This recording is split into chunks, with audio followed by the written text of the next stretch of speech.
In this video, I will share my experience on how to build a compensation framework.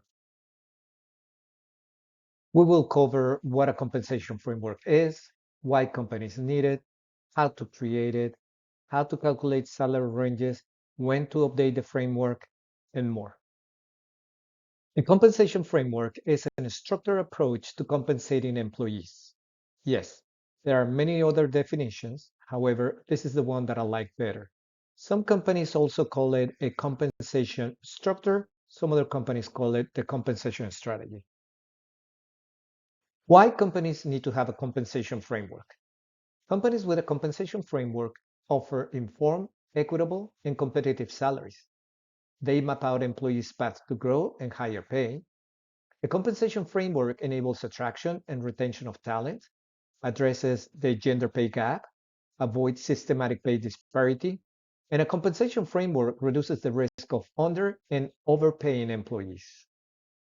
Companies without a compensation framework usually have confusing, arbitrary, bias-based salaries. They don't offer clear career paths to employees.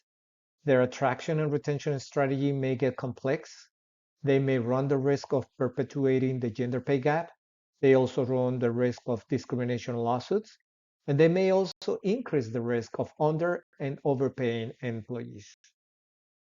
The elements of a compensation framework are the compensation philosophy, in which the company states the competitive position.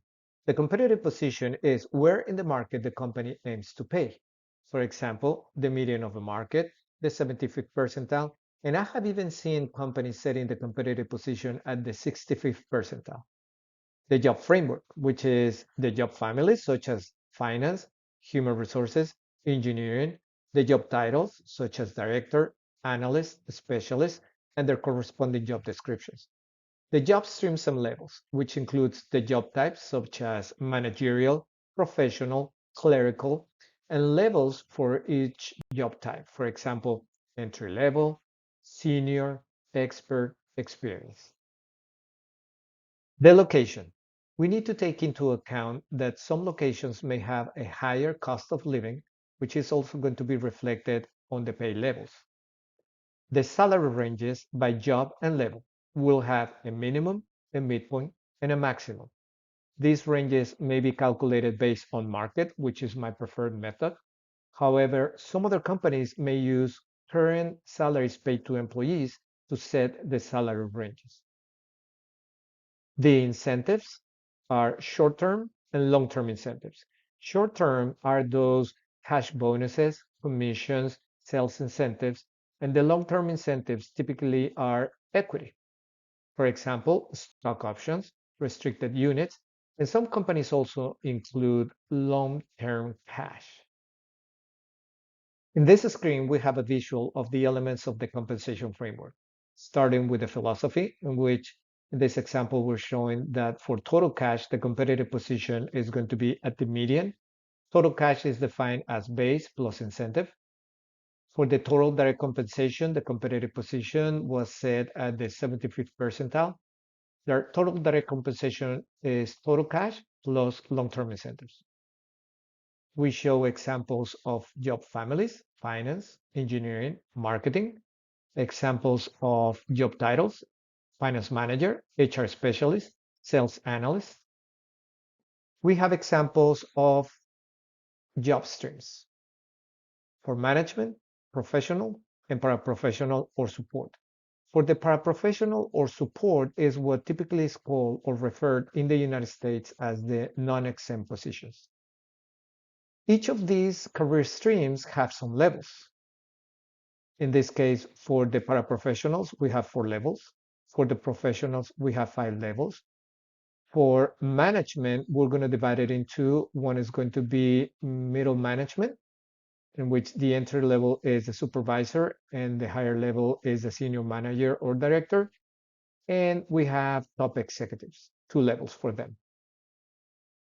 Each level is going to have a salary range associated to it and a target incentive, which could be expressed as an amount or percentage of base salaries or percentage of the median of the range. And also for the long-term incentives, each level is going to have an associated target long-term incentive, which could be expressed as an amount or a percent of base salary. Now that we know the elements of the compensation framework, let's create one. My recommendation is start simple and build up later. The first step is to identify all your existing jobs within your company. If you have job descriptions, great. If you don't have job descriptions, my recommendation is to talk with the department heads or leaders and start documenting job duties, requirements, and qualifications for each of the jobs. They don't need to be long and complex job descriptions. Here, I'm showing an example of a field service technician job description, which is short and simple and includes the duties, requirements, and qualification of the job. Also, this is a good opportunity to standardize job titles. I'll explain that with this example. Once I had a client in which they have multiple divisions. And in one of the divisions, they use the job title technician to refer to a field service technician. However, within the same division, they also use the job title field service technician. So they were using two titles for the same role. In another division, they were also using the title technician, but it was used when referring to a laboratory technician. So in this case, what we decided to do is to standardize the job titles, make them more intuitive, make sure that at least by reading the job title, we understand what the job is. So we decided to call, in this case, for these two jobs, the technician and field service technician, we decided to call them field service technician. This technician was in one of the laboratories, and to make sure that we differentiate what type of technician the role was about, we decided to call it laboratory technician. Again, if you have the opportunity to standardize job titles because you have multiple divisions, business units in which they don't have a consistent use of job titles or standardized use of job titles, this is a great opportunity to standardize them. Now that you have identified all the existing jobs within your organization, we're going to group all similar jobs into job families. I also recommend identifying departments within each job family. If you are not sure about which departments to use or families, my recommendation is to leverage salary surveys. They typically have a benchmark job catalog in which they list the job by department and family. In this example of the finance family, we have identified accounting department, financial planning and analysis department, and the treasury department. For the engineering family, we have identified the geology department and the engineering department. The next step is to assign levels to each of the jobs.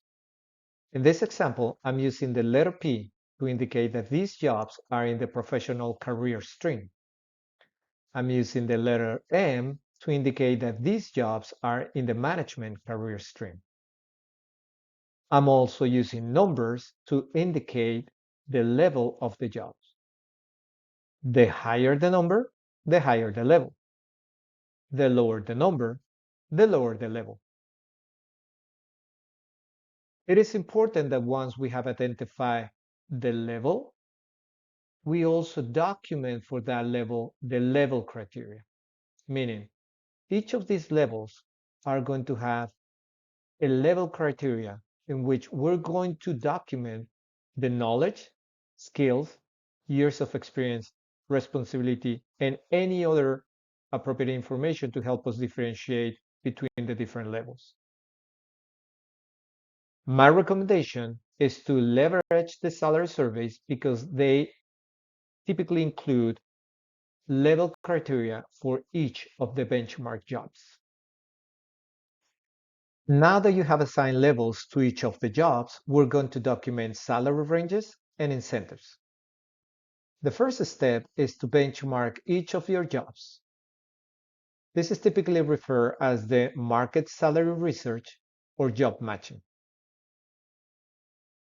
You have to use salary surveys to benchmark the jobs. My preferred are here, Mercer and Aon, but if your company doesn't have a budget, you may use salary.com as a reference. You are going to document the minimum, the midpoint, and the maximum pay for each of the jobs. That's what we typically call the salary range. Some other companies call it salary bands. Some other companies call them pay bands. You're also going to document the target incentives, which could be the short-term and the long-term incentive for each of the jobs. Once you have calculated the salary ranges, you need to work with leadership to document the compensation philosophy, meaning what is going to be the competitive position for your company. Some companies may be able to afford the median of the market. Some may not be able to afford the median and set the competitive position at the 25th percentile. Some other companies may be afford above the median and set the competitive position at the 75th percentile. It's all based on affordability. Additional approaches to calculate the salary ranges include based on current salaries paid to employees, but it comes with a disadvantage. Those companies miss understanding what the market pays for each of the jobs. They can either over or underpay because again, they're not understanding the market. They're calculating the ranges based on their current salaries. Another approach is to group jobs in same level and calculate salary ranges using the market data or current salaries paid to employees. This means, let's assume that we have at the P3 level, 3 different jobs: an HR specialist, a finance specialist, and an accountant senior. You have calculated the minimum, the midpoint, and the maximum for each of those 3 jobs, and then you average them. So what you're doing is instead of having a salary range for each of the jobs, you're calculating a single range for that specific level. My preference is that you should have a single salary range by job and level. Having a salary range by level only was an old approach that it was valid back at that time because we didn't have all the technology that we have right now with the HR systems. Today, all the HR systems are capable of housing salary ranges by job and level. Enough with the theory, let's calculate salary ranges. I'm using salary.com to benchmark the engineering director. I am using the 10th percentile of the market to document the minimum of a range, the median to document the midpoint of the range, and the 90th percentile to document the maximum of a range.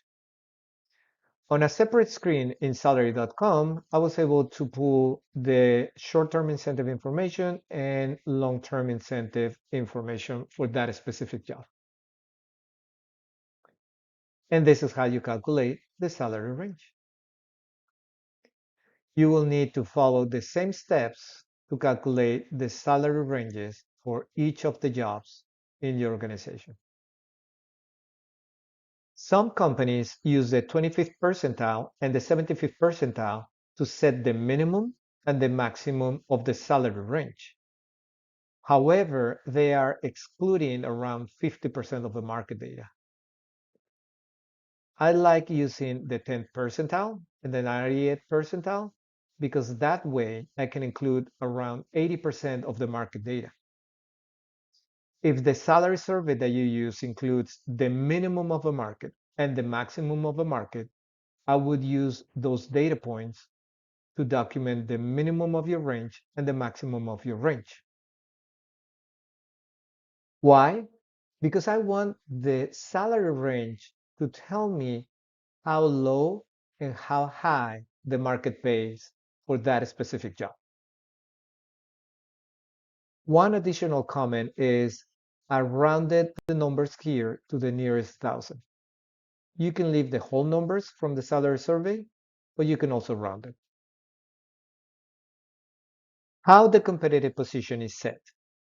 The short answer is affordability. I'll share with you three examples that I have seen. Small organization that set the competitive position for base salaries at the 25th percentile of the market, and for total cash, they use the median of the market. Mid-sized organization that use the median to set the competitive position for base and total cash, but they use a different market data point to set the competitive position of the total direct compensation. Large organization, which use the median to set the competitive position for base salaries, the third quartile or 75th percentile for the total cash, and the 80th percentile of the total direct compensation. These examples are real based on what I have seen, and it doesn't necessarily mean that your competitive position needs to be the same for base salaries, for total cash, and for total direct compensation. Now, the question is, who in your organization is going to decide what the competitive position is going to be for each of those compensation elements? And the answer is this is a collaborative approach between HR head, the finance head, and the operations head. Some other organizations also may include additional top executives. Some other organizations may include the legal head. Some other organizations, the strategy head. Again, there's no one size fits all. It all depends on how decisions are made within each of the organizations. Let's review some interpretations about the competitive position. If a company sets the competitive position at the 25th percentile of the market, it means that 25% of people in similar jobs are paid below this data point. And it also means that 75% of people in similar jobs are paid above this data point. Therefore, some leaders tend to make the interpretation that they have a flight risk of 75%. When a company has a competitive position at the median of the market, means that 50% of the people in similar jobs are paid below and 50% of the people are paid above this data point. Some leaders make the interpretation that they have a flight risk of 50%. When the competitive position is set at the 75th percentile of the market, it means that 75% of the people in similar jobs are paid below that data point of the market, and only 25% of the people in similar jobs are paid above this data point. Again, I have seen some leaders making the interpretation that therefore they only have a flight risk of 25% for people in these jobs in the company. However, it doesn't mean that people will leave soon. It might only be the probability of attracting and retaining talent. That's an interpretation. Another interpretation is how efficient the business can be run with calculated flight risk. Another one is how the company may stand out among competitors as employer of choice and about labor costs when competing for projects. There's multiple interpretations. This is just an example of how the competitive position can be interpreted and what I have seen how companies interpret competitive position. Let's talk about the combination of competitive position and compensation mix. The compensation mix is the ratio that each compensation elements represents in the compensation package. For example, in this case of managers, directors, and couple of professionals, the base salary represents 80% of the compensation package, and the cash incentive represents 20% of the compensation package. Now, let's look at the combination of competitive position and compensation mix.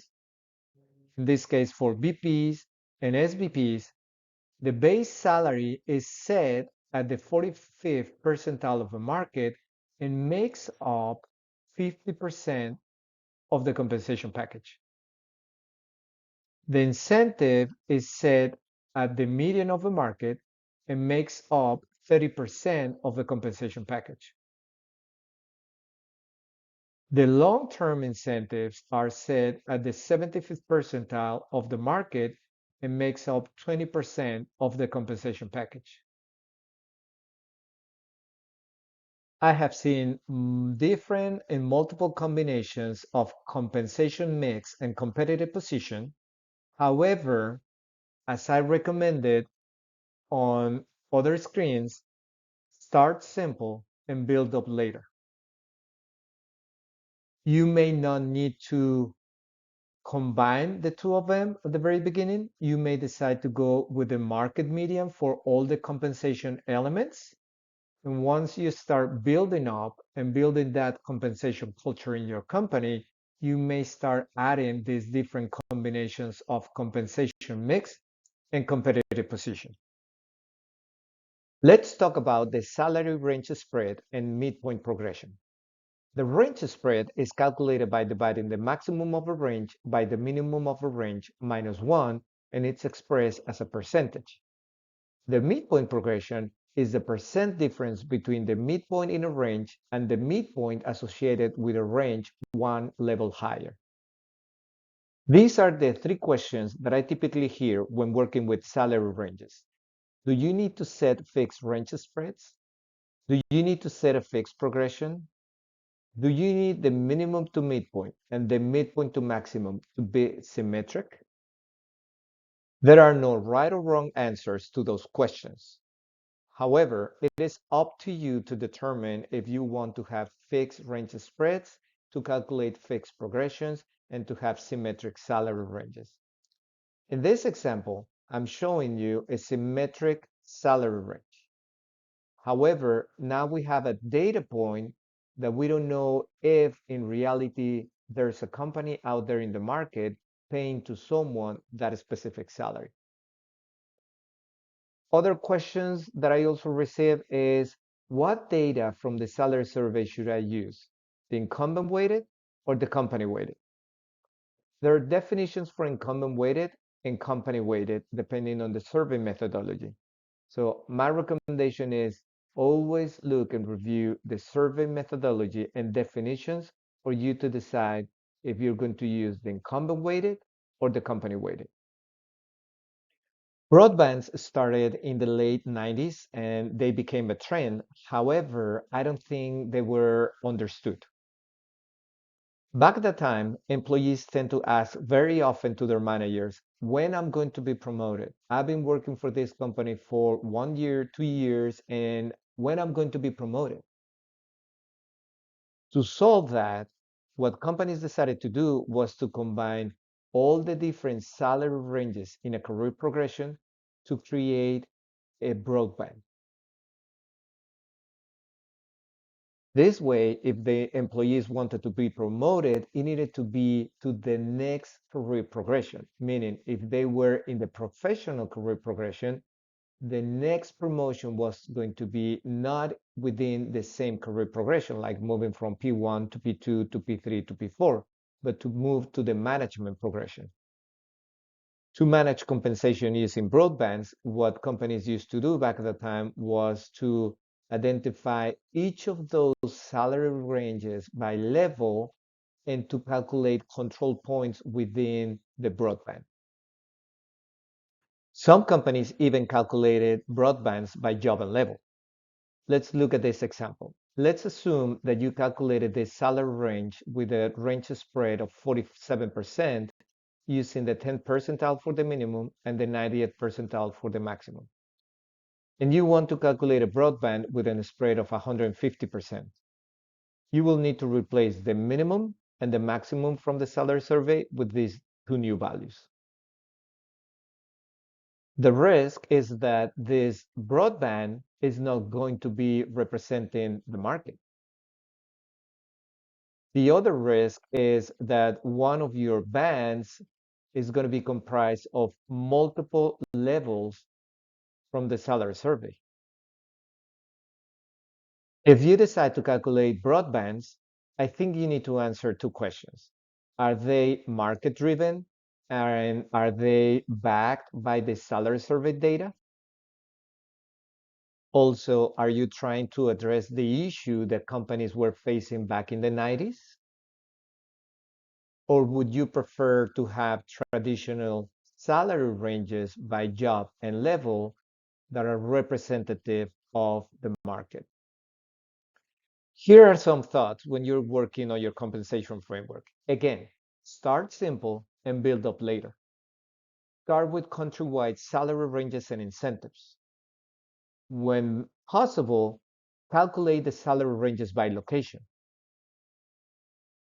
I once saw a company, a technology company, that had a large compensation team, and they were able to calculate salary ranges by city and even by zip code.